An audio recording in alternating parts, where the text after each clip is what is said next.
रात के 10 बज चुके हैं और मैं हूं आप सभी का अपना शावेज़ मलिक और हाजिर हूं आप लोग के सामने फिर से एक क्राइम की कहानी को लेके, एक क्राइम की घटना को लेके। आज के दिन की कहानी शुरू करूं लेकिन साइड में मैं एक कमेंट्स लगाता हूं। उस कमेंट्स को पढ़ने के बाद में हम लोग कहानी को बाद में स्टार्ट करेंगे। छोटा बच्चा करके आईडी थी जो शायद हमारे चैनल पर पहली बार उन्होंने कमेंट्स किया था। उन्होंने लिखा था कि भाई आप इतना अच्छा स्टोरी सुनाते हो, उसके बावजूद भी आपके व्यूज़ इतने कम क्यों आते हैं। साइड में देख लीजिए, उस पर मैंने लिखा था कि किस्मत ख़राब है भाई। तो उस पर मेरे जो भाई हैं जो हमारी फैमिली में नए नए जुड़े हैं वो कहते हैं, शावेज़ मलिक जी नहीं भैया, अगर सब लोग जो आपकी वीडियोस को देखते हैं, अगर हर कोई कमेंट्स करे, लाइक करे, तो वीडियो जो है वो बूम की तरह ऊपर जाएगी। मैं शम्स सर को सुनता हूँ, उस्मान सैफ़ी सर को सुनता हूँ, लेकिन आपकी स्टोरी सुनता हूँ तो आपकी स्टोरी सबसे ज़्यादा डिफरेंट और सबसे ज़्यादा यूनिक होती है। आप ऐसे ही लगे रहिए, आप कामयाब होगे। तो वो मेरे भाई अपने कमेंट से यही कहना चाहते हैं कि आप लोग ज़्यादा से ज़्यादा तादाद में कमेंट्स करा करें। जो लोग मुझे सपोर्ट करते हैं, मुझे अपना प्यार देते हैं, और ज़्यादा से ज़्यादा वीडियो को लाइक किया करें। और लाइक एकदम शुरू में मत किया करें, बल्कि लाइक जब आप वीडियो को देख लिया करें तब लाइक किया करें, क्योंकि शुरू में अगर आप लाइक कर देंगे तो फिर यूट्यूब समझ जाएगा, क्योंकि AI बेस्ड सिस्टम है आजकल सारा, तो वो समझ जाएगा कि आपने शुरू में ही लाइक कर दिया, आपने वीडियो देखा ही नहीं। तो ये और इनवैलिड एक्टिविटीज़ में आता है। तो आप लोग पहले बेहतर तरीके से वीडियो देखें, उसके बाद अपना एक प्यारा सा लाइक करें और उसके बाद ही आप लोग कमेंट्स करें। अब शुरू कर लेते हैं कहानी को। और दोस्तों, बात करें अगर दुनिया के किसी भी रिश्ते की, तो रिश्ता जो भी हो, दुनिया का कोई भी रिश्ता हो, हर रिश्ता भरोसे और यकीन पर टिका हुआ है। लेकिन दोस्तों, दुनिया के अंदर जितने भी रिश्ते हैं, चाहे वो माँ और बेटे का रिश्ता हो, बाप बेटे का हो, या फिर माँ बेटी का हो, या फिर मामा ताऊ चचा फूफा, जितने भी ये रिश्ते हैं, वो रिश्ते सब के सब इंसान के पहले से ही मौजूद वाले रिश्ते हैं। यानी वो रिश्ते इंसान के दुनिया में पैदा होते ही बन जाते हैं। लेकिन एक पति और पत्नी का ही एक ऐसा रिश्ता होता है जो रिश्ता टोटली भरोसे की बुनियाद पर कायम होता है। क्योंकि और बहुत सारे खून के रिश्तों में सबसे ज़्यादा इम्पॉर्टेंट रिश्ता भी यही होता है। दोस्तों, आप दुनिया में किसी के ऊपर इतना भरोसा नहीं करेंगे, किसी के नाम पे अपनी प्रॉपर्टी करा दें, लेकिन आप अपनी पत्नी के नाम पर अपनी प्रॉपर्टी करा सकते हैं। आप किसी के भी सामने अपना घर खुला छोड़कर नहीं जाएंगे, लेकिन आप अपनी पत्नी को अपने उस आलीशान घर में जिसमें आपने तमाम उम्र की कमाई लगा दी है, वो उसके सामने खुला हुआ छोड़ के चले जाएंगे। एंड दुनिया का कोई भी इंसान किसी के साथ अपनी पूरी ज़िंदगी बिताने को तैयार नहीं होगा, लेकिन एक पत्नी ही होती है जो किसी गैर के साथ में, जो पहले तक उसका गैर था, उसके साथ में अपनी ज़िंदगी बिताने को तैयार हो जाती है। तो कहने का मोटिव यही है, मतलब यही है कि पति और पत्नी वाला जो रिश्ता होता है, ये टोटली भरोसे और विश्वास का रिश्ता होता है। लेकिन कहीं ना कहीं अगर इस रिश्ते में भरोसे और विश्वास की कमी आ जाए तो फिर वही होगा जो आज की इस कहानी में हुआ। तो पूरी कहानी सिलसिलेवार तरीके से मैं आप लोग को सुनाऊंगा, बस आप लोग इस वीडियो में अंत तक बने रहिएगा। और दोस्तों, अगर मैं आज की कहानी की बात करूं तो असल में इस कहानी की शुरुआत होती है छत्तीसगढ़ से। छत्तीसगढ़ में एक जगह लगती है बिलासपुर, और इसी बिलासपुर के अंतर्गत एक थाना आता है सरकंडा थाना। और ये जो सरकंडा थाना है, यहीं पर एक जगह लगती है खेमतराई, और यही खेमतराई के पास में एक नहर बहती है। बात कर रहा हूँ मैं इसी बुधवार की, इसी खेमतराई नहर के पास में, क्योंकि खेमतराई और उसके आसपास के गांव के जितने भी लोग थे, सुबह सुबह अपने खेतों पर काम से जाने के लिए निकलते हैं। कुछ लोग ऐसे थे जो अपने काम काज के लिए उस रास्ते से गुजर रहे थे। लेकिन इसी बीच में सुबह के तकरीबन 7 से 7:30 बजे के आसपास लोगों ने देखा कि खेमतराई नहर की पास में जो झाड़ियाँ खड़ी हुई हैं, इस झाड़ियों में उन्हें कुछ संदिग्ध दिखाई पड़ता है। लोग उन झाड़ियों के नज़दीक पहुँचते हैं, और झाड़ियों के जब नज़दीक पहुँचते हैं तो जो उन झाड़ियों के अंदर देखा, उसे देखने के बाद में सबके होश उड़ जाते हैं। दरअसल उन झाड़ियों के अंदर किसी की डेड बॉडी पड़ी हुई है। डेड बॉडी इस तरीके से कि जैसे कोई महिला है, क्योंकि पास कोई गया नहीं था, दूर से ही देख रहा था, और शायद उसकी गला घोंटकर या फिर किसी और वजह से हत्या की गई है, क्योंकि जिस्म पर कोई भी चोट का निशान दिखाई नहीं पड़ रहा था। लिहाजा वहीं से तुरंत सरकंडा पुलिस थाने में फ़ोन कर दिया जाता है कि साहब इस तरीके से खेमतराई नहर के पास में एक डेड बॉडी पड़ी हुई है, आप जल्दी आ जाइए। अच्छा, पुलिस की टीम जब ये बात सुनती है कि खेमतराई नहर के पास में एक शव पड़ा हुआ है, बड़ा असमंजस में पड़ती है, तुरंत अपनी गाड़ी उठाती है, और गाड़ी को लेने के बाद में जितनी भी पुलिस बल वहाँ पर मौजूद होता है, सबको उस गाड़ी में बिठाने के बाद में तुरंत मौके वारदात पर पहुँच जाते हैं। मौके वारदात पर जब तक पुलिस पहुँचती है, जब तक उस पूरे एरिया के जो लोग थे वो उस नहर के पास आकर जमा हो गए थे।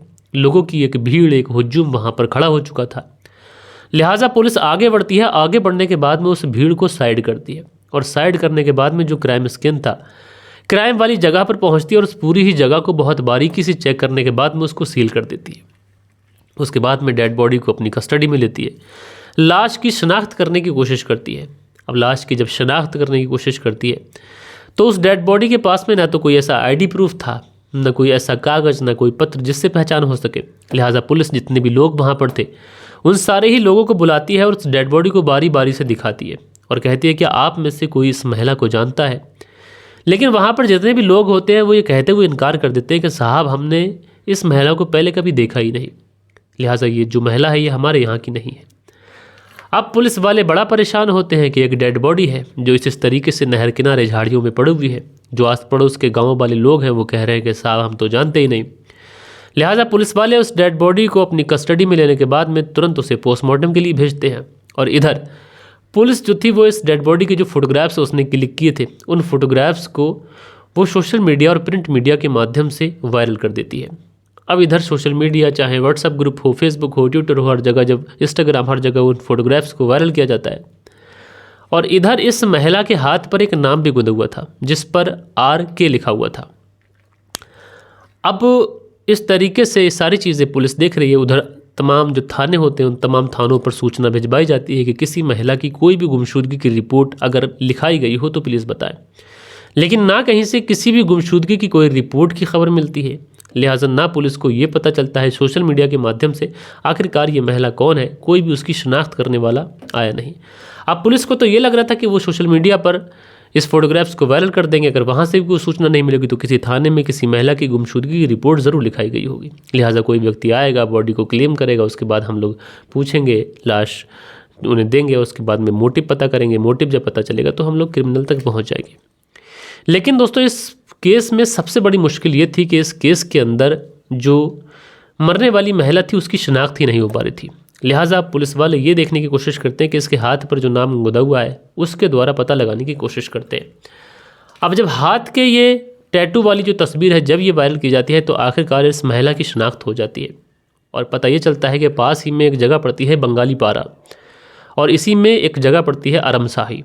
यहीं की रहने वाली ये महिला, इसका नाम दुर्गा उर्फ ऐश्वर्या। अब ये पता चलता है कि दुर्गा उर्फ ऐश्वर्या इसका नाम है। लिहाजा पुलिस जो थे अब दुर्गा उर्फ ऐश्वर्या के बारे में पता करते हैं कि ये कहाँ की रहने वाली है। तो पता चलता है ये कोरबा की रहने वाली है, लेकिन शादी होकर ये यहीं पर बंगाली पारा में जो अरमसाही है वहीं पर रहती है। लिहाजा पुलिस वाले अरमसाही भी पहुँचते हैं और उधर जो महिला का मायका था कोरबा, वहाँ पर भी खबर पहुँचाते हैं। लेकिन अरमसाही जब तक पहुँचते हैं इससे पहले ही उसके मायके वाले वहाँ पर आ जाते हैं और आने के बाद में कहते हैं कि साहब हमारी बेटी की अगर हत्या किसी ने की है तो वो किसी गैर ने नहीं की है बल्कि उसके ही पति ने की है। अब जैसे ही ये बातें पुलिस के सामने आती हैं तो पुलिस पता लगाती है कि भैया पति कौन है, कहाँ रहता है। तो पता वही था अरमसाही जहाँ पर ये महिला रहती थी अपने पति के साथ में। इसके पति का नाम संतोष खैराबर। लिहाजा पुलिस जो थी वो इसके गांव में पहुंचती है संतोष खैराबर के और वहां पर पहुंचने के बाद में पुलिस को ये पता चलता है कि संतोष खैराबर अपने घर में ही छुपा हुआ है। लिहाजा पुलिस की एक फोर्स संतोष खैराबर के घर के आसपास दबिश देती है और दबिश देने के बाद में उसको अरेस्ट कर लेती है।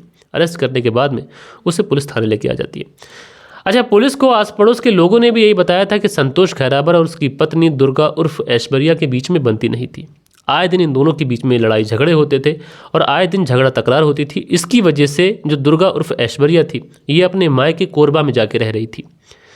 अब पुलिस यहाँ पर यह असमंजस में पड़ती है कि अगर वो कोरबा में रह रही थी तो फिर बंगाली तारा में वो कैसे आ गई, खेमतराई नहर के पास उसकी डेड बॉडी कैसे पहुंची। लिहाजा पुलिस जो थी वो संतोष खैराबर से पूछताछ करती है और संतोष खैराबर से जब पूछताछ की जाती है तो शुरुआत में तो संतोष खैराबर इस तरीके की किसी भी चीज़ में इन्वॉल्व होने से इनकार करता है। वो कहता है कि साहब इस केस से मेरा कोई लेना देना नहीं है, बल्कि मेरी जो पत्नी थी वो तो अपने मायके में रह रही थी, कल ही आई थी, शौच के लिए गई थी, मुझे नहीं पता कि क्या कुछ हुआ। लेकिन पुलिस को संतोष खैराबर की बातों से ये साफ उसको अंदाज़ा लग रहा था कि संतोष खैराबर पुलिस के सामने झूठ बोल रहा है। लिहाजा पुलिस जो थी अब संतोष खैराबर को फ्रंट सीट पर बैठाती है और फ्रंट सीट पर बैठाने के बाद में जब इससे सख्ती से पूछताछ करती है तो जो संतोष खैराबर होता है ये पुलिस के सामने ज़्यादा देर टिक नहीं पाता क्योंकि कोई पेशेवर कातिल, कोई पेशेवर मुजरिम था नहीं। लिहाजा पुलिस की सख्ती के सामने ये टूटता है और टूटने के बाद में एक ऐसी कहानी सुनाता है जिस कहानी को सुनने के बाद में रिश्ते तार तार हो जाते हैं। इंसान आखिर इस रिश्ते पे भी भरोसा ना करे तो फिर किस रिश्ते पर करे। दरअसल संतोष खैराबर बताता है कि उसकी शादी कोरबा में रहने वाली दुर्गा उर्फ ऐश्वर्या के साथ में हुई थी और वो अपनी पत्नी के साथ में बहुत अच्छे तरीके से अपनी ज़िंदगी बिताना शुरू भी कर देता है। संतोष खैराबर चूंकि मेहनत मजदूरी करता था तो अक्सर मेहनत मजदूरी करने के लिए बाहर जाया करता था। इसी बीच में संतोष खैराबर को कोई बताता है कि तुम्हारे जाने के बाद में तुम्हारे फूफा जो हैं वो बहुत तुम्हारे घर पर आते हैं। अब कहीं ना कहीं संतोष खैराबर को अपने फूफा और अपनी पत्नी के ऊपर डाउट हो गया। उसको ऐसा लगा कि उसकी पत्नी जो है उसकी पीठ पीछे उसके ही फूफा के साथ में शारीरिक संबंध बनाती है। इस बात को लेकर वो अपनी पत्नी दुर्गा और उर्फ ऐश्वर्या से बातचीत करता है, लेकिन जो दुर्गा उर्फ ऐश्वर्या होती है वो साफ तौर से इनकार कर देती है। कहती है कि लोग तुम्हें भड़का रहे हैं, इस तरीके का कुछ भी नहीं है, कम से कम रिश्ते का ही मान रखो, वो फूफा लगते हैं हमारे और तुम किस तरीके की बातें कर रहे हो। अगर तुम्हें ज़्यादा ही ऐतराज़ है तो तुम अपने फूफा से मना कर दो कि वो यहाँ ना आए। अब इस पे संतोष खैराबर अपनी पत्नी से लड़ाई झगड़ा करता है। दोस्तों लड़ाई झगड़ा धीरे धीरे कुछ इस कदर बढ़ जाता है कि ये जो लड़ाई झगड़े की आग थी अब कहीं ना कहीं इनके रिश्ते को झुलसाने लगी थी और इसकी वजह से एक दिन ऐश्वर्या लड़ाई झगड़े से तंग आकर अपने मायके कोरबा चली जाती है और वहीं पर रहने लग जाती है। धीरे धीरे समय गुजरता है। अब संतोष खैराबर को अपनी पत्नी ऐश्वर्या की याद आती है। उसको एहसास होता है कि उसने गलती कर दी, उसे अपनी पत्नी के साथ में इस तरीके से लड़ाई झगड़ा नहीं करना चाहिए था। लिहाजा संतोष खैराबर किसी तरीके से कोरबा पहुंचता है और कोरबा पहुंचने के बाद में अपनी पत्नी से बहुत ज़्यादा माफ़ी तलाफ़ी करता है। अच्छा, पत्नी से माफ़ी तलाफ़ी कहता है तो जो उसके ससुर वगैरह होते हैं वो कहते हैं कि हम अपनी बेटी को नहीं भेजेंगे, लेकिन उसके बाद में संतोष खैराबर उन्हें भरोसा दिलाता है और कहता है कि ससुर जी आज के बाद मुझसे कभी कोई गलती नहीं होगी, आप बस मुझ पर भरोसा करके देखिए। अब दोस्तों कोई अपने दामाद पर भरोसा नहीं करेगा तो फिर किस पे करेगा। लिहाजा जो दुर्गा के पिता होते हैं वो संतोष खैराबर के साथ में अपनी बेटी को भेज देते हैं। दुर्गा भी खुशी खुशी आ जाती है कि चलो ठीक है, पति को अपनी गलती का एहसास हुआ, अब कम से कम ज़िंदगी ठीक हो जाएगी। किस लड़की को भला अपने मायके में रहना ठीक लगता है। हर कोई यही चाहता है कि वो अपने पति के साथ में अपने ससुराल में रहे। और दोस्तों उसके बाद में होता भी यही है, दुर्गा आ जाती है, संतोष खैराबर भी। और इसी बुधवार वाले दिन की बात है कि रात के तकरीबन 8 से 9 बजे के आसपास दुर्गा अपने बिस्तर से उठती है। संतोष खैराबर भी जाग रहा था। दुर्गा उठती है और बिना कुछ कहे रात के अंधेरे में घर से बाहर चली जाती है। संतोष खैराबर भी उसका पीछा करते हुए पीछे पीछे चलने लगता है। दुर्गा जो थी वो खमतरई नहर के पास पहुंच जाती है। संतोष खैराबर भी उसका पीछा कर रहा था। संतोष खैराबर को लग रहा था कि आज ये मेरे फूफा से ज़रूर मिलेगी और रात में ही उसके साथ में शारीरिक संबंध बनाएगी। लेकिन जो दुर्गा थी वो वहाँ पर शौच के लिए गई थी। वो शौच करती है और उसी बीच में संतोष खैराबर पहुंच जाता है। दुर्गा उससे पूछती है कि तुम मेरा पीछा क्यों कर रहे थे। मैं तो शौच करने के लिए आई थी। इसी बात को लेकर दुर्गा और संतोष खैराबर के बीच में थोड़ी सी तकरार होती है और इसी तकरार के बीच में संतोष खैराबर आग बबूला होकर दुर्गा का गला दबा देता है और गला दबाकर उसकी हत्या कर देता है। हत्या करने के बाद में वहीं नहर किनारे झाड़ियों में उसके शव को छुपा देता है और वहाँ से 9-11 हो जाता है। इस तरीके से शक के आधार पर वो अपनी पत्नी का कत्ल कर देता है और दोस्तों अब वो अपनी पूरी ज़िंदगी जेल में गुजारेगा। तो ऐसे पतियों के लिए आप लोग क्या कहना चाहते हैं और इस सब में सबसे ज़्यादा जिम्मेदार कौन है? आप लोग अपनी राय नीचे कमेंट्स बॉक्स में दीजिएगा। हालांकि फूफा के और दुर्गा के कोई शारीरिक संबंध थे या फिर नहीं थे, इस पे पुलिस अभी अपनी इन्वेस्टिगेशन कर रही है। जो भी चीज़ें होंगी वो सामने आएंगी। लेकिन बड़ा अफसोस होता है कि इस तरीके की जब कहानियाँ निकल के आती हैं। आप लोग जो भी बोलें कमेंट्स करके बताइएगा। बाकी कल के दिन आप लोग के जो भी कुछ कमेंट्स हैं वक्त होता है कि आप लोग के कमेंट्स पढ़ लिए जाएँ। सो दोस्तों कल के दिन जो कमेंट्स आए थे इसमें श्रीनिधि हैं लिखते हैं, गलत कमेंट्स नहीं करना चाहिए मलिक भाई, इतना पढ़े लिखे होने के बाद भी सत्य घटना पर उंगली उठाते हैं, कमाल के लोग हैं। तो श्रीनिधि जी दुनिया है, दुनिया अलग अलग तरीके की होती है, क्या कहा जाए। सतबीर लिखते हैं, कहानी सुनकर मुझे बहुत अच्छा लगा। सतबीर मुजफ्फरनगर उत्तर प्रदेश से सुनते हैं, तो सतबीर जी आपका बहुत शुक्रिया। सुरेंद्र शर्मा है लिखते हैं, नमस्ते मलिक भाई साहब, नाइस स्टोरी। सुरेंद्र कुमार श्री विजयनगर राजस्थान से, तो भैया नमस्ते, आपका बहुत बहुत शुक्रिया कि आपने अपना बेशकीमती कमेंट्स किया। मोहम्मद रहमतुल्लाह हैं जो लाइक करते हैं, बहुत बहुत शुक्रिया आपका। मंसूरी भाईजान हार्ट बनाते हैं भाई, बहुत बहुत शुक्रिया आपका। धीरज चौधरी हैं लिखते हैं, शाविद भाई राम राम भाई, कहानी सुनकर बहुत अच्छा लगा। ऐसे उल्टे सीधे कमेंट्स करने वालों को इग्नोर किया करो भाई जी। धीरज सिंह मथुरा से, तो धीरज सिंह जी राम राम भैया, आपका बहुत बहुत शुक्रिया कि आपने मुझे अपनी राय दी। उसके बाद में आयुष धाकड़ करके आइडिया लिखते हैं, नाइस स्टोरी भाई, तो आयुष जी आपका बहुत बहुत शुक्रिया। ए खान है लिखते हैं, भाई आपकी कहानी अच्छी होती है, तो ए खान जी आपका शुक्रिया। हसीबुल अंसारी हैं जो हार्ट बनाते हैं भाई मेरे, बहुत बहुत शुक्रिया। आफ्ताब मलिक है लिखते हैं, अस्सलाम वालेकुम शाविज़ भाई, मुझे आपकी वीडियो बहुत अच्छी लगती है। मैं आपकी वीडियो रशिया से सुनता हूँ और आप मेरा नाम ज़रूर बोलना। तो आफ्ताब मलिक जी, आप रशिया से हमारी कहानी सुनते हैं, बहुत बहुत शुक्रिया। और आफ्ताब मलिक जी, आप मुझे ये बताइएगा कि आप इंडिया में रहने वाले कहाँ के हैं। उसके बाद में जयप्रकाश जी हैं, लिखते हैं नमस्कार भाई साहब, आपका बहुत बहुत शुक्रिया कि आप इस तरीके से अपनी कहानियाँ सुनाते हैं, आपकी कहानियाँ मुझे बहुत अच्छी लगती हैं। तो जयप्रकाश सिंह जी, आपका बहुत बहुत शुक्रिया।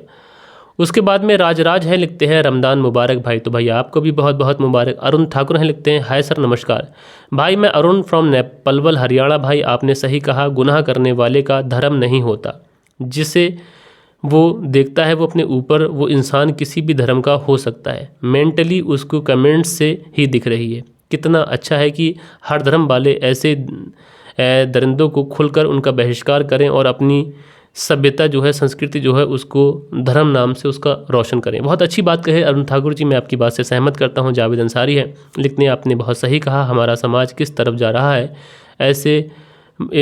ऐसी चीज़ों से भाई सलामत रहिए। तो जावेद अंसारी जी, आपका बहुत बहुत शुक्रिया। तनवी जी हैं, लिखती हैं अस्सलाम वालेकुम भाई। तो तनवी जी, वालेकुम सलाम मेरी बहन, आप ठीक हैं।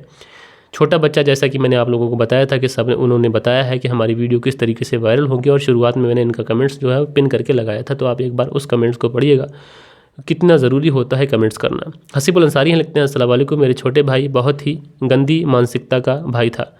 तो हसीबुल अंसारी जी, आपका बहुत बहुत शुक्रिया। मोहम्मद जोरेज़ हैं जो हार्ट बनाते हैं, उसके बाद में आयुष धाकड़ हैं हार्ट बनाते हैं। सो दोस्तों, ये कुछ प्यारे प्यारे कमेंट्स थे जो कल के दिन आप लोगों ने किए थे। आशा करता हूँ कि आज की जो कहानी है ये आप लोग को ज़रूर से ज़रूर पसंद आई होगी। कहानी पसंद आई हो तो एक लाइक करिएगा, दोस्तों और मित्रों के साथ में ज़रूर से ज़रूर शेयर करिएगा। बाकी दोस्तों, डॉक्यूमेंट्री वाला चैनल आप सभी लोगों ने सब्सक्राइब कर लिया है, बताइएगा। और अभी तक अगर आप लोगों ने डॉक्यूमेंट्री वाला चैनल सब्सक्राइब नहीं किया है तो आप लोग हमारे चैनल के कम्युनिटी वाले सेक्शन में जाइए, वहाँ पे मैंने रिसेंट वीडियो जो अपलोड की थी, रिसेंट डॉक्यूमेंट्री जो मैंने जुंकू फुरुता की अपलोड की थी हिंदी में, उसको एक बार जाके ज़रूर देख लीजिएगा। आपको उसका लिंक हमारे इसी चैनल के कमेंट्स जो कम्युनिटी वाला सेक्शन होता है वहाँ पर मिल जाएगा।